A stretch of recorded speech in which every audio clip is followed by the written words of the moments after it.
This is Ming the Money Alchemist. My intention for this podcast is that it amps up our manifesting game for this year. Each call will play with a topic related to money, and we'll have a practice, and we're going to have some fun around it. Please join me, and we're going to have a great time. Hey, welcome back. Glad you guys are here. So today, I wanted to talk about a book that I read this summer called The Divine Matrix by Gregg Braden.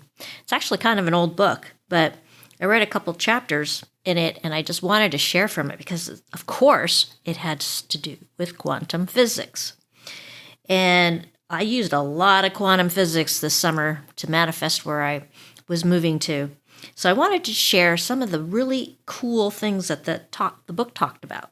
And first of all, it's a great reminder to live from the answer. So what does that mean? Well, what is it that you want to manifest? What is it that you want to create? Think about it from the point of the answer. So for example, the answer for me was to find the perfect place to live. So I thought about all the aspects of what I wanted in the new place. I didn't know where I was going or what it was going to look like, but I wanted it to be peaceful, beautiful. I wanted a kitchen, since I had learned how to really, really cook these past months because of COVID, right? One thing I'm grateful for. And I thought a view would be awesome if I couldn't have flowers and, all the beautiful gardens, then maybe a view. So that's living from the answer, just thinking about what the answer is. So he was saying that it's a subtle yet powerful difference between working towards a result and thinking and feeling from it. Now, they gave an example of a martial artist. They don't concentrate on that block that they're going to, break through. They think from the point of completion. So I thought that was so cool. That's why they don't even think about the block in front of them. So they don't think about the difficulty of getting there.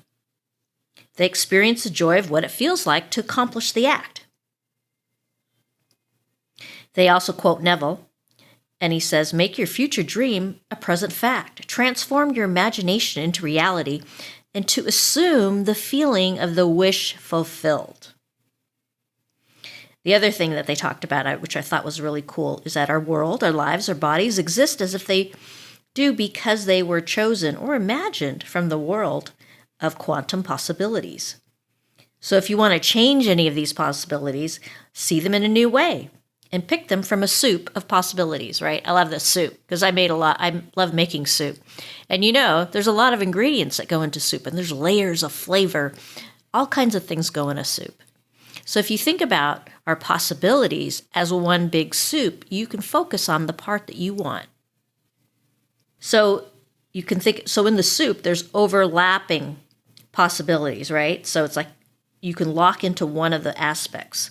That's your awareness. That's the part where you focus on thinking about what it is that you want to create. And just know that every possibility exists in our reality. We get to choose. Now, here's the key.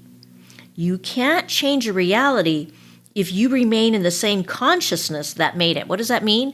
So, for example, when I first found out that I was going to be moving, yes, there was a lot of anxiety that popped in, even a little bit of fear, even a bit of panic. But if I stayed in that consciousness, then that would have carried me through, and I would have had a completely different experience. Yeah, I would have still moved, but it might not have been such a pleasant experience. So I knew I had to change the consciousness. So when you get out of that feeling, because, right, it's all about the feelings, you get out of that feeling and into a place of maybe a place of wonder. The unknown. I talk about the unknown all the time, right? I know that those are where the miracles are. So I was even coaching myself during this time. So that's where you move out of that consciousness. So that's where you take out the frustration and the disappointment. It takes practice. It really, really does take practice. But if I can do it, all of you can do it. So this week, just think about that soup of possibilities. Think about what you want to create. Think about how you would want things to change or what you would like to see happen, even in the last few months of this year. So let's practice that.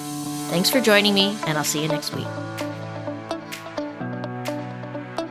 Thanks for joining me and listening in. Please go to manifestbluemoney.com for a free chapter to download from my book, Money Blues to Blue Money. See you next time.